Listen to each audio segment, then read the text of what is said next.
छुट्टियों में दुकान ज्यादा बिजी नहीं रहती थी। सच कहें तो कभी कभी तो इतनी बिक्री भी नहीं होती थी कि दुकान खोलने का मतलब निकले। फिर भी रिया दुकान पर आ ही गई।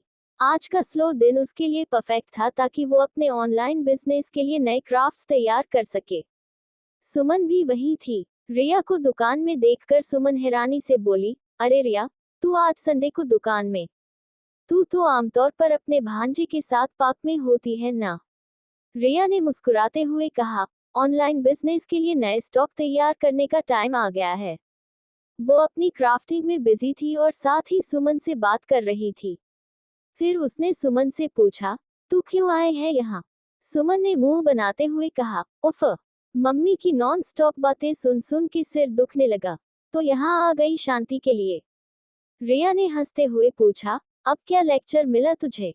सुमन ने आंखें घुमाते हुए कहा, उन्हें प्रॉब्लम है कि उस दिन डिनर पार्टी में मैंने कोई लड़का क्यों नहीं पटाया। अरे, उन्हें लगता क्या है कि लड़का पटना इतना आसान है? लगता है मेरी मम्मी को लगता है मैं कोई मिस यूनिवर्स हूँ। रिया जोर से हंस पड़ी।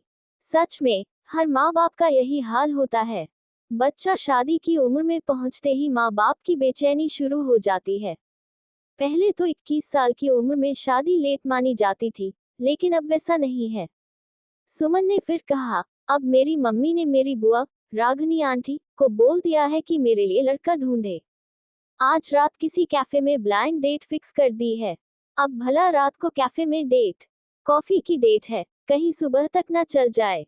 सुमन ने फुसलाते हुए कहा, तू मेरे साथ चलना इस डेट पर, रिया। रिया ने तुरंत मना कर दिया, ना बाबा, कोई जरूरत नहीं मुझे। रिया ने उससे मनाते हुए कहा, अरे यार, तू मेरी बेस्ट फ्रेंड है, तू हमेशा मेरे साथ खड़ी रहती है, तू तो जान भी दे सकती है मेरे लिए। रिया ने मजाक में जवाब दिया, मैं हर बार तेरी मदद नहीं कर सकती, कोई और ढूंढ अपनी जान देने के लिए। सुमन ने फिर मस्का लगाया, चल ना प्लीज, डेट के बाद तुझे बढ़िया सा खाना खिलाऊंगी। रिया ने टेढ़ी मुस्कान के साथ कहा, मुझे खाना खिलाने की जरूरत नहीं है, मेरे पास खुद के पैसे हैं। रिया को साफ साफ पता था कि वो सुमन की डेट पर नहीं जाना चाहती। क्या पता सुमन का डेट उस पर ही लाइन मारने लगे। ऐसा पहले भी कई बार हो चुका है कि किसी लड़की की डेट पर उसकी दोस्त या बहन ज्यादा पसंद आ जाती है, और फिर रिश्ता बर्बाद हो जाता है। रिया और सुमन बेशक पक्की दोस्त थी, मगर कुछ सीमाएं होती हैं जिन्हें पार नहीं किया जा सकता। डिनर पार्टी में जाना अलग बात थी, वहां सब बड़े लोग थे जिनकी स्टैंडर्ड्स काफी हाई थे। रिया को पता था कि वो वैसे लोगों के बीच फिट नहीं बैठती, इसलिए वहां वो बिंदास थी। तभी किसी जानी पहचानी आवाज ने उन्हें चौंका दिया। रिया, दोनों ने पलट कर देखा तो दुकान के दरवाजे पर एक जाना पहचाना चेहरा खड़ा था। रिया ने तुरंत अपनी क्राफ्टिंग छोड़ दी और मुस्कुराते हुए पास गई। अरे दादी माँ, आप यहाँ? दादी ने प्यार से रिया को देखते हुए कहा, तुझसे कुछ बात करनी थी।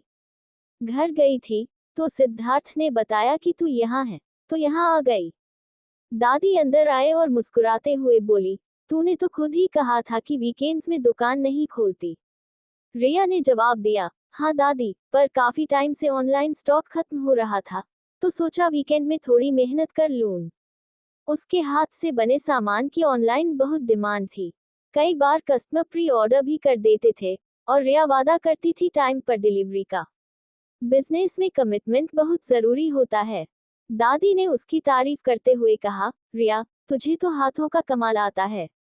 दादी में भी रिया के बनाए तांबे के वायर वाले क्राफ्ट्स की दीवानी थी। उन्होंने रिया के बनाए शानदार और रियलिस्टिक क्राफ्ट्स को पूरे घर में बड़े प्यार से सजा रखा था। भले ही इन चीजों की मार्केट वैल्यू ज्यादा ना हो, लेकिन उनके लिए ये बहू का दिल से दिया हुआ गिफ्ट था। जब भी घर में कोई मेहमान आते और इन खूबसूरत चीजों को देखते, तो रिया की क्रिएटिविटी की तारीफ किए बिना नहीं रहते। बस वहीं से दादी की मार्केटिंग चालू हो जाती। वो फटाफट रिया की ऑनलाइन शॉप का लिंक सबको भेज देती, जिससे रिया का ऑनलाइन बिजनेस अच्छे से चल रहा था। लो पानी पियो दादी, सुमन ने उनके लिए पानी का ग्लास भरते हुए कहा। शुक्रिया सुमन, तू भी यहाँ है। क्या करूं, मम्मी रोज शादी की टेंशन दे देकर दिमाग खा रही है, तो यहाँ शांति पाने चली आई। अब देखो ना, मम्मी मुझे हर वक्त ऐसे लड़कों से मिलवा रही है जैसे मैं कोई बिकाऊ प्रोडक्ट हूँ। आज रात भी एक ब्लाइंड डेट सेट कर दी है, एक कॉफी हाउस में। मैं तो रिया को मना रही हूँ कि मेरे साथ चल ले। दादी की आंखों में शरारती चमक आ गई और मुस्कुरा कर बोली, तेरी मम्मी भी सही है, उसकी टेंशन मैं समझ सकती हूँ। अरे मेरे बाकी पोते भी तो ऐसे ही हैं, कोई सुनता ही नहीं।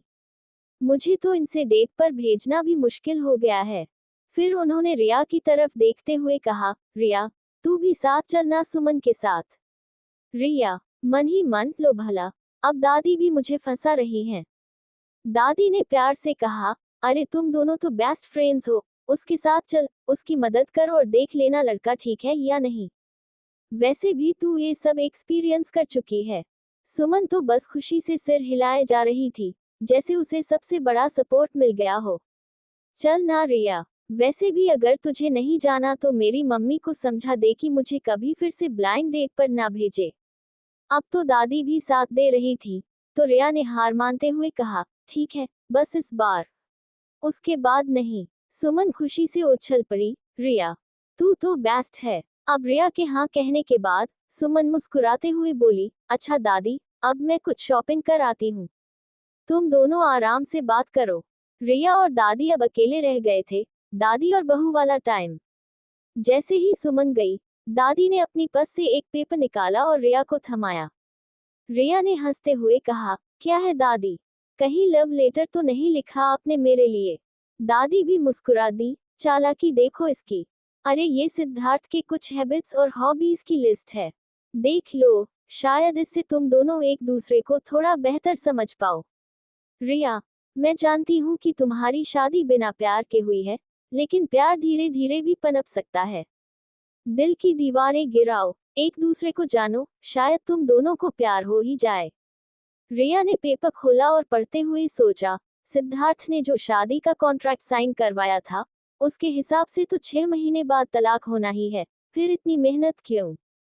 वैसे भी वो तो पहले दिन से सिद्धार्थ के लिए खुलकर पेश आई थी, सिद्धार्थ ही था जो हमेशा उसे लेकर अलर्ट रहता था। दादी प्यार से बोली, सिद्धार्थ थोड़ा मॉर्निंग ग्रम्पी है और साफ सफाई का बहुत शौकीन है, बाकी तो अच्छा लड़का है। रिया थोड़ी हैरान हुई, वो सुबह उठते ही चिड़चिड़ा हो जाता है। दादी ने हंसते हुए कहा, हाँ, अगर खुद से नींद ना खुले तो फिर जो उसको उठाएगा, उस पर तो जैसे आफत आ जाएगी। मैं भी कभी उसे जगाने की हिम्मत नहीं करती। रिया को याद आया कि उसने कई बार सिद्धार्थ को सुबह कॉल करके उठाया है, लेकिन कभी वो नाराज नहीं हुआ। क्या सच में दादी सही बोल रही थी? शायद सिद्धार्थ ने इसलिए कुछ नहीं कहा क्योंकि शादी नहीं थी, और वो गुस्सा कंट्रोल कर रहा था। फिर दादी ने आंख मारते हुए कहा, रिया, वैसे कल रात कुछ हुआ क्या? रिया का चेहरा लाल पड़ गया। दादी, मैं लड़की हूँ, आप ये कैसे सोच सकती हो कि मैं किसी लड़के पर खुद झपट पड़ूंगी, और वो भी सिद्धार्थ पर। दादी ने मुस्कुराते हुए कहा, क्यों नहीं कर सकती, तुम दोनों लीगली शादीशुदा हो। जब सिद्धार्थ खुद आगे नहीं बढ़ रहा, तो तुम्हें ही स्टेप लेना पड़ेगा।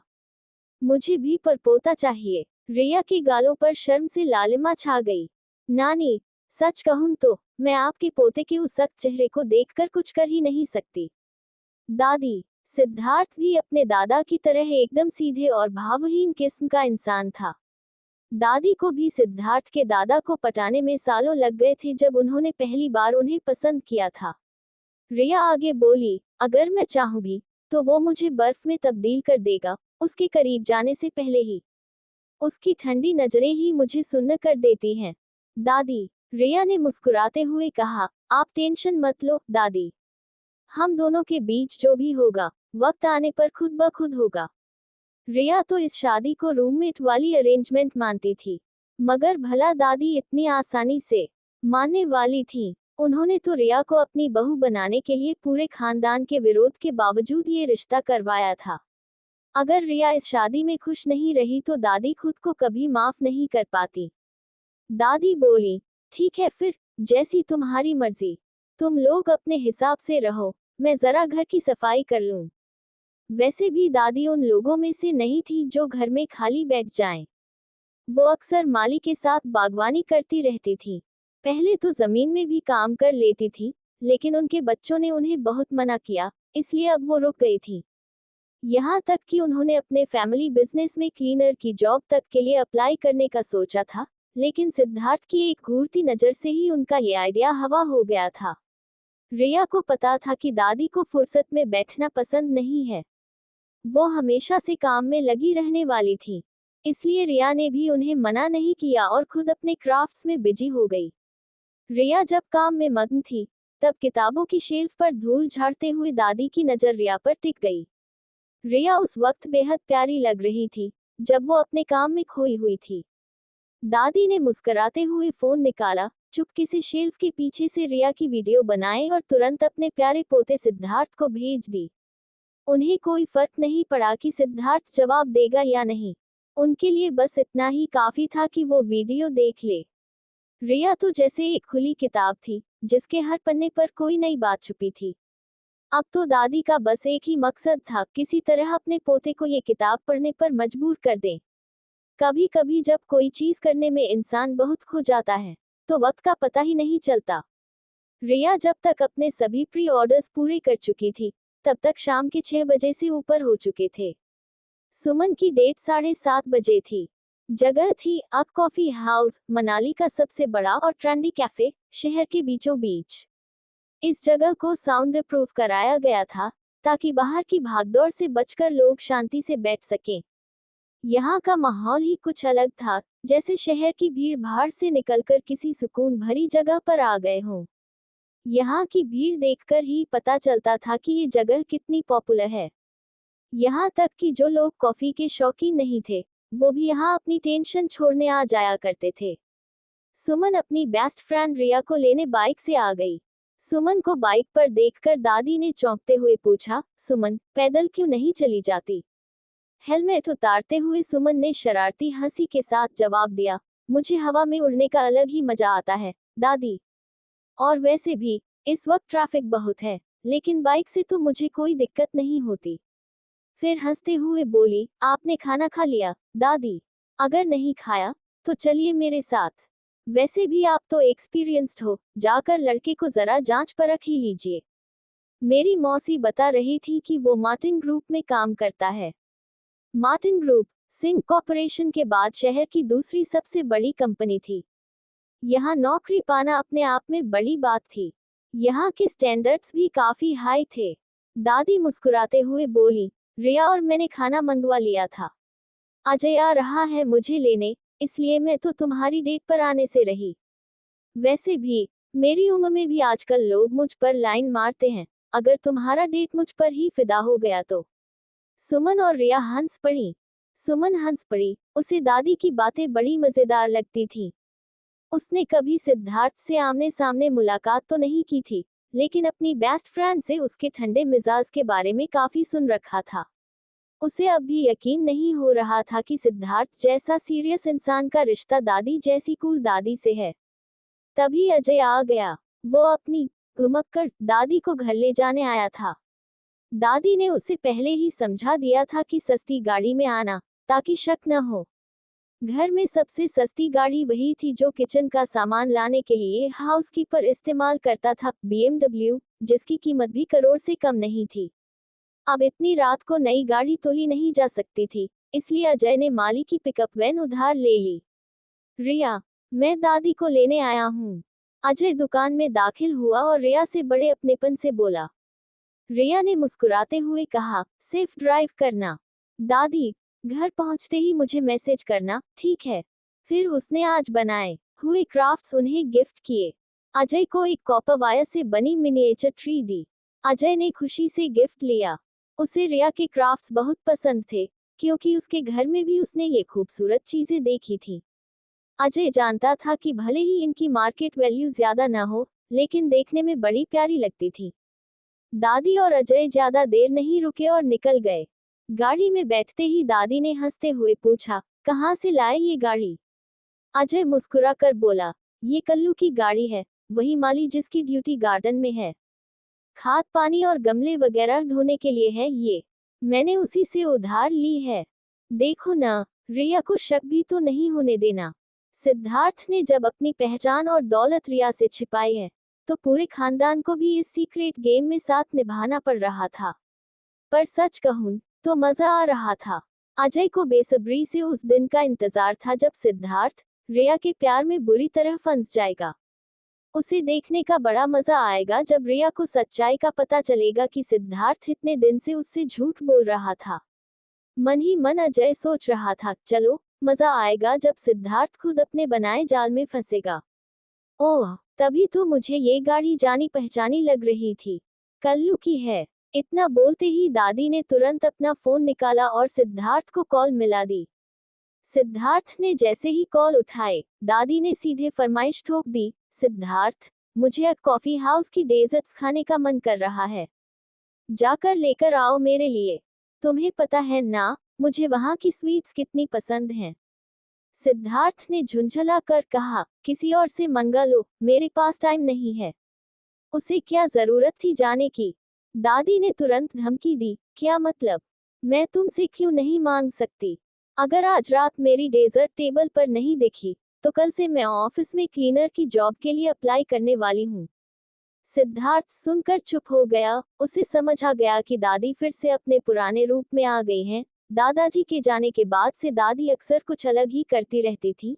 कभी सिंपल कपड़ों में बाहर निकल जाती, तो कभी ऐसे ही धमकियां देने लगती। वैसे भी उसी दादी ने सिद्धार्थ की शादी करवाई थी। ठीक है, जा रहा हूँ, सिद्धार्थ ने दांत भींचते हुए कहा। दादी ने बड़े तसल्ली से कॉल काट दिया। अजय ने मुस्कुराते हुए कहा, दादी, हम रास्ते में ही डेजर्ट ले लेते, तो सिद्धार्थ को क्यों परेशान किया? दादी ने आंख मारी और बोली, अरे बेटा, कुछ काम तो बहाने होते हैं, असली मकसद तो सिद्धार्थ को धीरे धीरे इस रिश्ते में घसीटना है। तुम्हें क्या पता, दादी के अपने तर्क होते हैं। तभी अजय को अचानक सब समझ आ गया। वो मुस्कुराते हुए बोला, दादी, क्या आप सिद्धार्थ के साथ खेल कर रही हैं? दादी ने उसे साइड आई दी और धीरे से बोली, एक सवाल और पूछा तो अगला नंबर तुम्हारा है।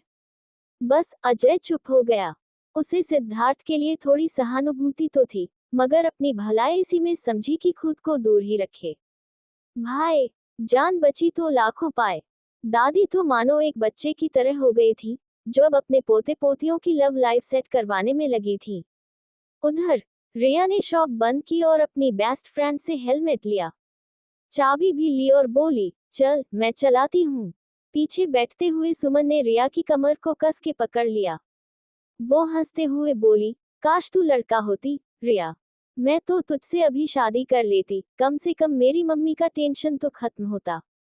रिया ने बाइक स्टार्ट करते हुए चिढ़ के बोला, ज्यादा मत चिपक, वरना यहीं उतार दूंगी। दोनों हंसते हुए निकल पड़ी। हालांकि रिया अक्सर अब कॉफी हाउस के सामने से गुजरती थी, लेकिन कभी वहां रुककर कॉफी नहीं पी थी। उसे वैसे भी कॉफी पसंद नहीं थी, उसे तो गुलाब और कैमोमाइल टी पसंद थी। जब वो वहां पहुंची, तो पहले से ही एक लड़का बाहर खड़ा था। शायद इम्प्रेशन जमाने के लिए उसने फॉर्मल सूट पहना हुआ था, रेड एंड व्हाइट टाई के साथ। हाथ में गुलाब का गुलदस्ता लिए वो एंट्रेंस पर खड़ा इंतजार कर रहा था। सुमन उसे रिया के साथ दिखी। आप मिस्टर रजत हैं? सुमन ने पूछा। मिस्टर रजत ने दोनों लड़कियों को ऊपर से नीचे तक देखा, ये सोचते हुए कि इनमें से उसकी डेट कौन है।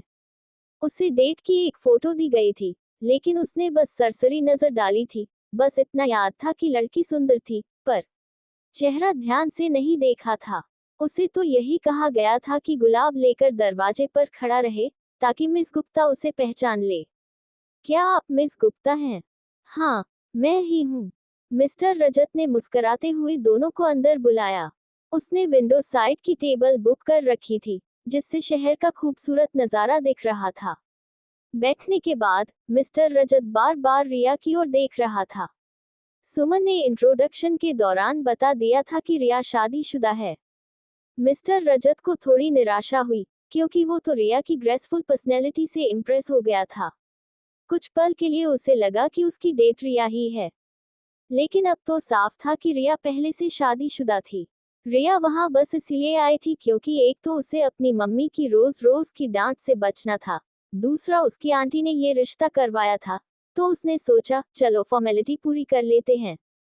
पर जैसे जैसे बातचीत बढ़ी, सुमन को रजत से बिल्कुल भी कनेक्शन महसूस नहीं हुआ। रजत, जो मार्टिन ग्रुप में मैनेजर था, खुद को बहुत बड़ा बिजनेस एलाइट समझता था। उसे पता था कि गुप्ता फैमिली अमीर है, मगर उसे लगता था कि वो बस प्रॉपर्टी मार्केट के बूम की वजह से अमीर बने हैं। असल में रजत सुमन को अपने से कमतर समझ रहा था। रजत तो अपनी तारीफों के पुल बांध रहा था और बात बात पर शादी के बाद खर्चा आधा आधा करने की बातें कर रहा था। रिया ने टेबल के नीचे से सुमन को किक मारकर इशारा किया और थम्स डाउन दिखाया। सुमन तुरंत उठ खड़ी हुई। माफ कीजिए मिस्टर रजत, मुझे वॉशरूम जाना है। उसने रजत की बोरिंग बातें बीच में काट दी और वॉशरूम चली गई। वहां से अपनी आंटी को कॉल करके उसे इस बेहूदी डेट के बारे में सुनाया और फिर अपनी मम्मी को भी फोन करके कह दिया, मम्मी, अगर मुझे फिर से किसी ऐसे इंसान के साथ डेट पर भेजा तो मैं संत बन जाऊंगी। रजत को तो सिर्फ इसलिए घमंड था क्योंकि वो मार्टिन ग्रुप में काम करता था, जैसे खुद को सीईओ समझ रहा हो। सुमन ने मन ही मन सोचा, शायद असली सीईओ भी इतना घमंडी ना हो। रिया को भी रजत का एटीट्यूड बिल्कुल पसंद नहीं आया। जब सुमन वॉशरूम में थी, रिया खिड़की के बाहर देखने लगी और रजत की बातों को पूरी तरह इग्नोर कर दिया। तभी वहां सिद्धार्थ कैफे में दाखिल हुआ। उसकी आदत थी, वो जहां भी जाता, पूरे माहौल का जायजा जरूर लेता। उसे क्या पता था, आज यहाँ उसकी बीवी किसी और मर्द के साथ बैठी मिलेगी। क्या रिया उसे धोखा दे रही थी? क्या वो इस रिश्ते से कुछ हासिल ना कर पाने के कारण किसी और को तलाश रही थी? शायद रिया अब और इंतजार करने वाली नहीं थी, उसे तलाक से पहले ही नया पार्टनर चाहिए था। सिद्धार्थ गुस्से में उसके पास जाने ही वाला था कि तभी सुमन लौट आई। सुमन ने उस आदमी से कुछ कहा और फिर रिया को पकड़कर वहां से खींच ले गई। मिस गुप्ता, इतनी जल्दी क्यों जा रही हैं? अब भी अपनी अकड़ दिखाने वाला रजत ने सुमन को रोकने की कोशिश की। सुमन ने बेझिझक जवाब दिया, सॉरी मिस्टर रजत, मुझे नहीं लगता कि हम दोनों का कोई मैच है। कभी न मिलें, बाय। इतना कहकर सुमन ने रिया का हाथ पकड़ा और वहां से खींचती हुई निकल गई। दोनों स्टाइल में बाहर निकल रही थी कि अचानक रिया रुक गई। क्या हुआ रिया? सुमन ने पूछा। मेरा हस्बैंड, रिया बोली। क्या? सुमन कुछ समझ पाती उससे पहले ही सिद्धार्थ उनके पास आ गया। उसकी गहरी निगाहें सीधा रिया पर टिकी थी और उसके चेहरे पर हल्की सी मक्कारी भरी स्माइल थी। रिया को बिना कुछ कहे ही उसकी स्माइल में तंज साफ दिख रहा था। वो आखिर तंज क्यों मार रहा था? रिया को जवाब मिल गया जब उसने पलट कर देखा, रजत उनके पीछे ही आ रहा था। रिया ने जल्दी से सफाई दी, मैं तो बस अपनी फ्रेंड सुमन की डेट पर उसके साथ आई थी। मतलब, उसे कोई शुगर डैडी नहीं तलाशना था। सिद्धार्थ ने फिर भी कुछ नहीं कहा। सुमन की तो जैसे आंखें खुली रह गईं, ये है उसका हस्बैंड। ड्रीम हस्बैंड लग रहा था। डरते डरते सुमन ने भी सफाई दी, ताकि कोई गलतफहमी ना हो। सिद्धार्थ ने ठंडे लहजे में कहा, घर देर से मत आना। रिया ने पूछा, ठीक है, पर तुम यहाँ क्या कर रहे हो? सिद्धार्थ बोला, दादी ने कहा था डेसर्ट्स लेकर आऊं। उन्हें यहाँ के डेसर्ट्स बहुत पसंद हैं। तभी सिद्धार्थ को समझ आया कि उसकी दादी की चाल थी ये। दादी जानती थी कि रिया यहाँ होगी, इसलिए उसे जानबूझकर यहाँ भेजा, शायद ये देखने के लिए कि कहीं उसे जलन तो नहीं होती। ओह, रिया बस इतना ही बोली। फिर दोनों के बीच कुछ सेकंड्स तक अजीब सी खामोशी छा गई। आखिरकार रिया ने ही साइलेंस तोड़ा। ठीक है, मैं चलती हूँ।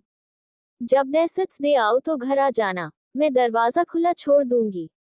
इतना कहकर वो अपनी फ्रेंड की बाइक पर बैठी और निकल गई। सिद्धार्थ ने डेसर्ट्स लिए, अपनी कार में बैठा और सीधा सिंह विला पहुंचा। वहां दादी अभी भी लिविंग रूम में टीवी देख रही थी। सिद्धार्थ तेज कदमों से गया और डेसर्ट्स टेबल पर रख दिए। फिर ठंडे लहजे में बोला, दादी, हमने तय किया था कि आप मेरी मैरिड लाइफ में दखल नहीं देंगी। दादी मासूम बनते हुए बोली, मैंने क्या किया? सिद्धार्थ ने डेसर्ट्स की तरफ इशारा किया, आपने खास तौर पर मुझे कहा था कि डेसर्ट्स एक कॉफी हाउस से ही लेकर आऊं, ताकि मैं रिया को किसी और लड़के के साथ देखूं। दादी, मुझे नहीं पता जलन कैसी होती है, और न ही मैं कभी ये महसूस करूंगा। इतना कहकर वो वहां से पलट कर जाने लगा। दादी ने पीछे से आवाज लगाई, इतनी रात हो गई है, यहीं रुक जाओ। सिद्धार्थ ने बिना किसी इमोशन के जवाब दिया, मेरी वाइफ ने मेरे लिए दरवाजा खुला छोड़ा है। फिर वो निकल गया। दादी उसकी पीठ की तरफ देखते हुए धीरे से बुदबुदाई, जलन नहीं होती, कभी नहीं होगी। हाँ हाँ, इस बात पर मैं तो शर्त भी नहीं लगाऊंगी।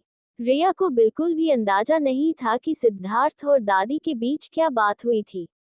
अब कॉफी हाउस में सिद्धार्थ से अचानक टकराना उसके लिए शॉकिंग था, लेकिन थोड़ा सोचते ही उसे समझ आ गया कि सिद्धार्थ वहां क्यों आया होगा। आखिर दादी ने ऐसा क्यों किया? क्या वो चाहती थी कि सिद्धार्थ उसे लेकर गलतफहमी में पड़ जाए? वैसे भी रिया कोई ब्लाइंड डेट पर तो नहीं थी, वो तो सुमन की डेट पर उसके साथ गई थी। इवन अगर सिद्धार्थ ने देख भी लिया, रिया को याद आया वो सीन जब सिद्धार्थ वहां आया था। उसने साफ देखा था कि सिद्धार्थ का चेहरा टाइट हो गया था। भले ही रिया थोड़ी स्लो थी इन चीजों में, लेकिन इस बार उसे भी समझ आ गया था कि सिद्धार्थ को पूरी तरह से गलतफहमी हो गई है। सबसे बड़ी बात तो ये थी कि सुमन उस टाइम वॉशरूम में थी और रिया अकेली रजत के साथ बैठी थी। गुड थिंग सुमन टाइम पर आ गई और सिचुएशन क्लियर हो गई, वरना सिद्धार्थ की टाइट होती जबड़े की लाइनें कुछ और ही कह रही थी। रिया को समझ नहीं आ रहा था कि दादी ने ऐसा क्यों किया। हाँ, उसने एक बार दादी की हेल्प की थी, लेकिन उसने कभी बदले में कुछ नहीं चाहा। ये तो खुद दादी थी, जो रिया से बहुत प्यार करती थी और उसके लिए सब कुछ करना चाहती थी। वैसे भी दादी जानबूझकर ऐसा कोई काम क्यों करेगी जिससे रिया हट हो? इन तमाम सवालों के साथ रिया घर लौट आई। उसने लाइट्स ऑन नहीं की और सीधे बालकनी के झूले पर बैठकर चुपचाप रात के आसमान को देखने लगी। सिद्धार्थ करीब मिडनाइट में घर आया। तब तक रिया झूले पर ही सो चुकी थी। सिद्धार्थ को लगा कि रिया अपने रूम में है, क्योंकि उसके रूम का दरवाजा बंद था और पूरे घर में अंधेरा था। सिद्धार्थ चुपचाप सोफे पर बैठा और टीवी ऑन कर दिया। उसे वैसे टीवी देखने की आदत नहीं थी, पर बस थोड़ा बैकग्राउंड नॉइज चाहिए था।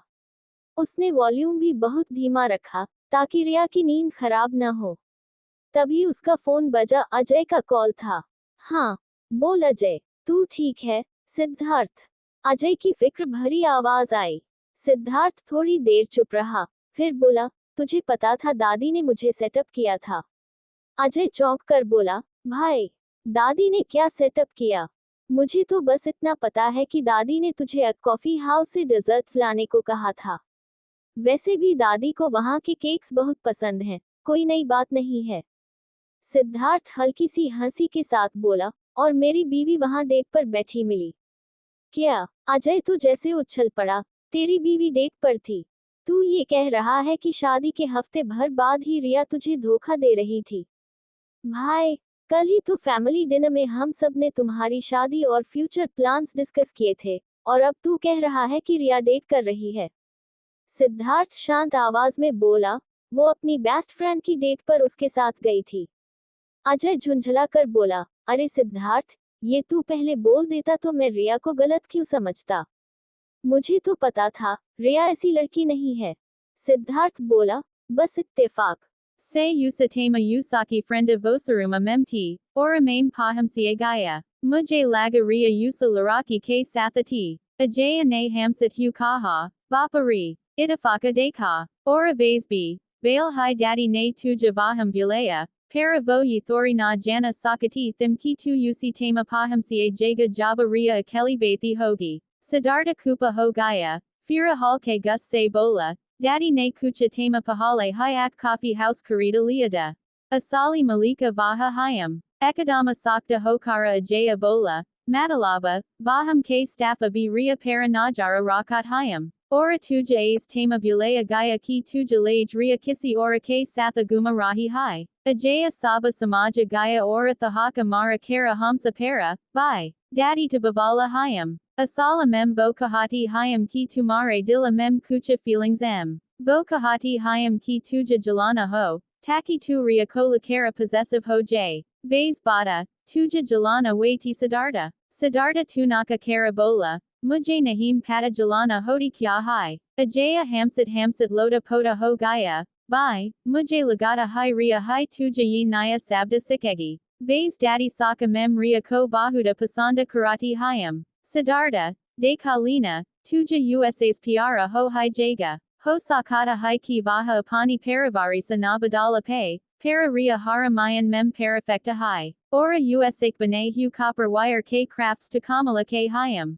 Dekha. Usain mujabi aka chota sa miniature tree gifta kia hai. Bail usaki jayata value na ho. Para mujay bahuda pasanda aya. Main takala apane office a mem rakamga. Mary desk para akadama perfecta lagega. Daddy Devara Beji Gai Vo Video Akanaka Siddhartha K Damaga Mem Gumain Laji. Video Mem. Java Ria Apane Hindameta Crapsa Mem Magnati. Vovakai Bahada Kubasarata Laga Rahiti. Kehi Siddhartha Isa Bada Ko Kuda Se Main Yana Main. Lekina Usain Vo Video Kai Bara Deka. Kama Mem Dubi Aka Confidenta Laraki Ki Vo Masumiata Ora Dilakasa Ada Use Bara Bara Usa Video Ko Dekane Para Majabara Kara Rahiti. Loga Sahi Kahat Hayam. Confidenza Valley Larakium Sabase Kubasarata Hodi Hayam. Ria Membi Vaha Confidenza de. Vovakai Stronga Ora Independenta Laraki T. Siddhartha Kuda Se Barabaraya. Mujay Jalana Jaisi Siza Ka Koi Adia Nahim Hai.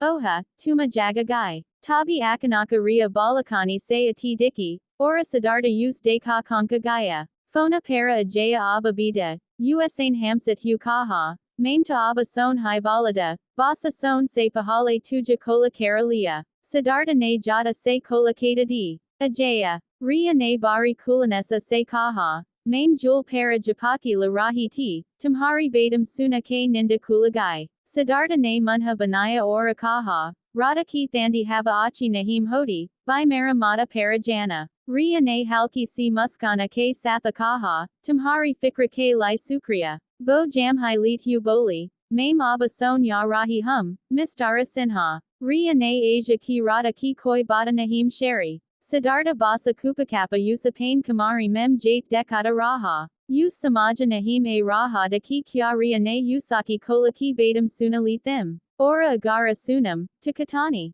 Usain Lambi Samsali. Abba Jaba Usak Gara Mem Vifati. Usaka Mem Lagan Laga Da Ki Usaki Pravasi Kahim Ko Si Gai Hai. Lekina Agail Dina Subaha Brekafasta Para Usia Ki Se Patakala Gaya Ki Ria Ne Katana Sunada. Daininga Tabala Para Aka Dixonari Raki T. Ora Usamem. J. Vale Paja Para Bukamarka Laga Wada. Brekafasta Mem Cataleta Tostada. Satha Mem Heldi Salada B. Ria Ne Fria Se Aka Botala Nikolai. Tosta Ora Salada Para Drezinga Delate Hu Boli. Tuma B. Dalaj. Kane Ka Testa Barha Jaga. Siddhartha Ne Mana Karadia. Nahim. Mujay Nahim Kahi. Ria Ne Drezinga Ki Botala Sahida Mem Rakadi Ora Fira Aka Papara Uthaya. Mujay Brekafasta K Satha Kucha Parhana Akalagata Hai. Siddhartha Kupakapa Dekata Raha. Ria Ne Sararata Bari Muskana K Satha Kaha. Main Asia Ka. Varda Afa Dada. Nikala Hai.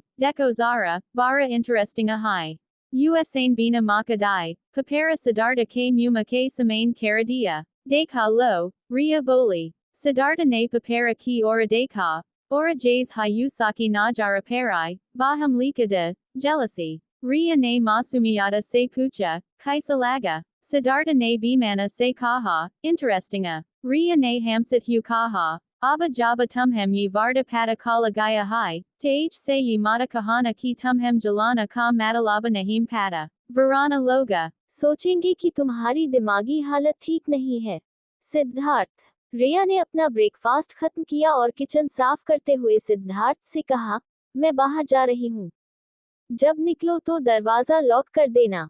Siddharth ने उस पर एक नजर डाली, फिर वापस अपने toast पर ध्यान देने लगा। वैसे याद आया, क्या मैं कुछ फल अपनी बहन के घर ले जा सकती हूँ? पिछली बार फैमिली गेट टुगेदर के लिए उसने काफी सारे फल खरीद लिए थे, जो अब फ्रिज में खराब होने लगे थे, क्योंकि वो दोनों इतने सारे फल खा नहीं सकते थे।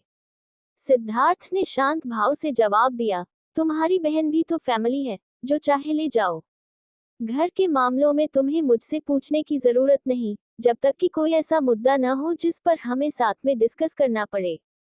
रिया मुस्कुराई, मैं जानती हूँ, पर हम इतने करीब नहीं हैं और मैं इस वक्त तुम्हारे घर में रह रही हूँ, इसलिए मुझे तुम्हारे पति होने के नाते तुम्हारी इज्जत करनी चाहिए। मैं उन लोगों में से नहीं हूँ जो अपने घर वालों के लिए सब कुछ समेट कर रखूं। बस जरूरत से ज्यादा फल आ गए थे, खराब हो जाते तो अच्छा नहीं लगता। अब मेरी बहन के घर काम आ जाएंगे। हाँ बिल्कुल, सिद्धार्थ ने सहजता से जवाब दिया। उसका जवाब सुनकर रिया ने 2 बैग में फल पैक किए और अपनी बहन के घर पहुंच गई।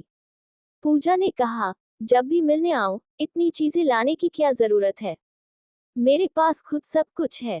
रिया ने हंसते हुए कहा, अरे घर में बस मैं और सिद्धार्थ ही तो हैं।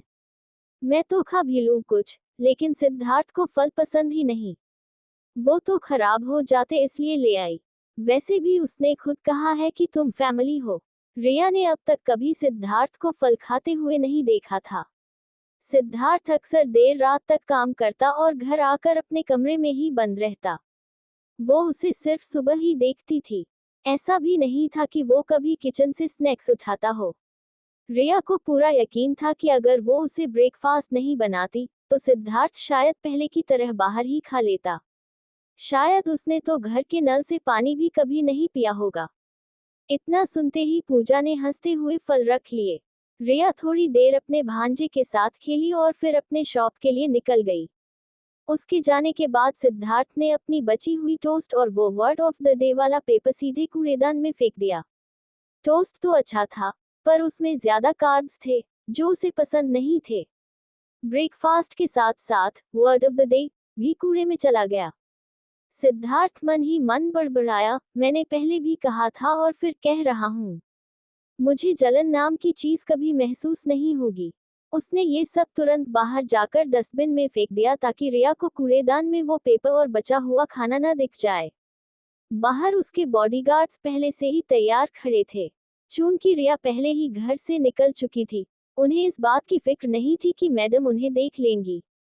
लेकिन सिद्धार्थ को एक ट्रैश बैग के साथ नीचे आता देख बॉडीगार्ड्स हैरान रह गए। इतने सालों में उन्होंने कभी नहीं सोचा था कि उनका परफेक्ट बॉस खुद कचरा फेंकते हुए दिखेगा। सिद्धार्थ ने कचरा डस्टबिन में डाला और अपनी कार की तरफ बढ़ गया। जब बॉडीगार्ड्स पीछे नहीं चले, तो उसने पीछे मुड़कर कहा, क्या जम गए हो? चलते क्यों नहीं? बॉडीगार्ड्स तुरंत होश में आए और उसके पीछे पीछे चल दिए। हर दिन की तरह एक बॉडीगार्ड ने नेशनल सूफ कार से उसे सिंह कॉर्पोरेशन छोड़ा। सिद्धार्थ फिर खुद कार चलाकर शाम को घर लौटता था। आधा घंटा बाद सिंह कॉर्पोरेशन के गेट पर सिद्धार्थ की कारों का काफिला जैसे ही पहुंचा, एक रेड फरारी ने रास्ता जाम कर दिया। उस स्पोर्ट्स कार की मालकिन थी एक लड़की, जो रेड ड्रेस में किसी हीरोइन से कम नहीं लग रही थी। उसकी लंबी लहराती बाल पीठ पर गिर रहे थे। गले में डायमंड नेकलेस, हाथ में डायमंड ब्रेसलेट और कानों में डायमंड ईयरिंग्स चमक रहे थे। सच में वो सिर से पांव तक हीरे सी चमक रही थी। लड़की अपनी कार से उतरी और सिद्धार्थ की रोल्स रॉयस के शीशे पर दस्तक दी।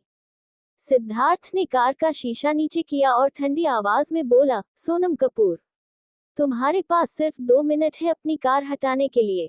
सिद्धार्थ ने ठंडी आवाज में उस लड़की को धमकाया। मार्टिन ग्रुप के चेयरमैन की लाडली Sonam Martin, CEO Arjun Martin की जुड़वा बहन थी। सोनम अपनी पीढ़ी की सबसे अमीर और एलिजिबल कुंवारी लड़की मानी जाती थी। रुको जरा, सिद्धार्थ। एक आइडिया आते ही सोनम तेजी से अपनी स्पोर्ट्स कार की तरफ भागी और एक बड़ा सा गुलाबों का गुलदस्ता लेकर वापस आई। वो गुलदस्ता लेकर आए और सीधा सिद्धार्थ की खुली हुई विंडो से उसके सामने बढ़ा दिया। ये तुम्हारे लिए है, सिद्धार्थ। मुझे पता है तुम्हारी और मेरे भाई की बनती नहीं, लेकिन मैं तुमसे प्यार करती हूँ। मैं आज अपने दिल की बात कहने आई हूँ, ताकि तुम्हें पता चल जाए कि मैं ही तुम्हारी सच्ची मोहब्बत हूँ। मार्टिन ग्रुप और सिंह कॉर्पोरेशन वैसे भी बिजनेस के कट्टर दुश्मन माने जाते थे। दोनों कंपनियों के बीच जबरदस्त कंपटीशन था। इनकी दुश्मनी काफी पुरानी थी। फिर भी कई साल पहले एक इवेंट में जब सोनम ने पहली बार सिद्धार्थ को देखा था, उसी दिन से वो उसे दिल दे बैठी थी। अपने भाई अर्जुन और मम्मी पापा के मना करने के बावजूद भी सोनम का दिल सिद्धार्थ के लिए धड़कता रहा। सोनम चाहे जितनी भी बिगड़ी हुई अमीर लड़की रही हो, वो बेवकूफ नहीं थी। कई बार उसने कोशिश की कि सिद्धार्थ को भूल जाए, लेकिन हर बार वो उसे और ज्यादा चाहने लगी। सिद्धार्थ का रुखापन और उसकी ठंडी अनोखी पर्सनैलिटी ही तो सोनम को उसकी दीवानी बना रही थी। जितना वो बाकी लड़कियों से दूर रहता था, उतना ही सोनम को चैलेंज महसूस होता था उसे हासिल करने का। अब जब दिल से चाहना हद से ज्यादा बढ़ गई, तो सोनम ने ठान लिया कि अब उसे किसी की परवाह नहीं। आज से वो खुलकर सिद्धार्थ का पीछा करेगी और उसे अपने प्यार का एहसास करवाकर रहेगी। सिद्धार्थ का चेहरा गुस्से से सख्त हो गया। उसने वो गुलदस्ता पकड़ा और सीधा जोर से फेंक दिया, जैसे कोई कचरा फेंक रहा हो। फिर उसने गाड़ी की विंडो ऊपर कर दी और ड्राइवर को ठंडी आवाज में कहा, चालू करो। सोनम खिड़की पर जोर जोर से थपथपाने लगी। सिद्धार्थ, सिद्धार्थ, मैं तुमसे प्यार करती हूँ। तुम्हें चाहिए सिर्फ मैं। ड्राइवर ने कार स्टार्ट कर ली और पूछा, सर, मैडम मार्टिन की कार रास्ते में खड़ी है, क्या करें? सिद्धार्थ ने बर्फीली आवाज में कहा, ठोक दो। ड्राइवर ने तो धीरे से कार चलाई, लेकिन सिद्धार्थ की सिक्योरिटी टीम की एक दूसरी गाड़ी सीधा स्पीड में आए और सोनम की करोड़ों की फरारी को जबरदस्त टक्कर मार दी। धड़ाम। वहां खड़े सिक्योरिटी गार्ड्स के तो होश उड़ गए। अब रास्ता साफ होते ही सिद्धार्थ की रोल्स रॉयस सीधे सिंह कॉर्पोरेशन के प्राइवेट पार्किंग में घुस गई। सोनम तो हक्की बक्की रह गई अपनी नई फरारी का हाल देखकर। जब तक उसे होश आया और वो भागकर सिद्धार्थ के पीछे जाने लगी, तब तक सिक्योरिटी गार्ड्स ने गेट बंद कर दिया। सोनम वहीं खड़ी होकर जोर से चिल्लाई, सिद्धार्थ, तुम्हें मेरी कार का हर्जाना देना ही होगा। जब तक मेरी नई कार नहीं आती, मैं हर दिन तुम्हारे पीछे पड़ूंगी। उसे अपनी बर्बाद हुई कार पर दुख तो हो रहा था, लेकिन दूसरी तरफ उसके दिल में ये खुशी थी कि अब उसके पास सिद्धार्थ के पीछे पड़ने का बहाना भी बन गया। सोनम के दिल में तो अब सिर्फ एक ही प्लान था, इस एक्सीडेंट को लेकर अब वो सिद्धार्थ की जिंदगी में रोज घुसती रहेगी। उसके लिए ये एक्सीडेंट एक नया मौका था। वैसे भी सोनम को खुद पर गर्व था कि उसने आज खुलकर सिद्धार्थ से अपने दिल की बात कह दी। चाहे नतीजा कुछ भी हो, अब उसे कोई पछतावा नहीं था। वैसे भी उसे ये मानना पड़ा कि सिद्धार्थ का वो गुस्से वाला स्टाइल बड़ा ही डैशिंग था। काश उसने किसी और की कार तोड़ी होती, उसकी नहीं। वहां खड़े सिक्योरिटी गार्ड्स तो सोनम के हौसले पर हैरान रह गए। कौन सी लड़की सिंह कॉर्पोरेशन में आकर इतना तमाशा करती है, ऊपर से सरेआम सिद्धार्थ को प्रपोज भी कर देती है। ये लड़की तो वाकई जबरदस्त थी।